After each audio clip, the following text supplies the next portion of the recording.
హిందూ తత్వంలో హీరోలు ఎక్కడా లేరు. భారతీయ తత్వంలో, హైందవ తత్వంలో హీరోలకు బదులుగా ఉన్నది ఎవరంటే గురువులు.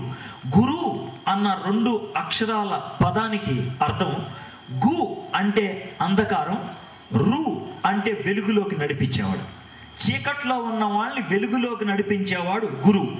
గురువుకి హీరోకి ఉన్న తేడా ఏంటి తెలుసా? హీరో అణిచిపెట్టేసి పైకి వెళ్తాడు, మిగిలిన వాళ్ళందరినీ ఫ్యాన్స్ని అణిచిపెడతాడు, ఈయన పైకి వెళ్ళిపోతాడు.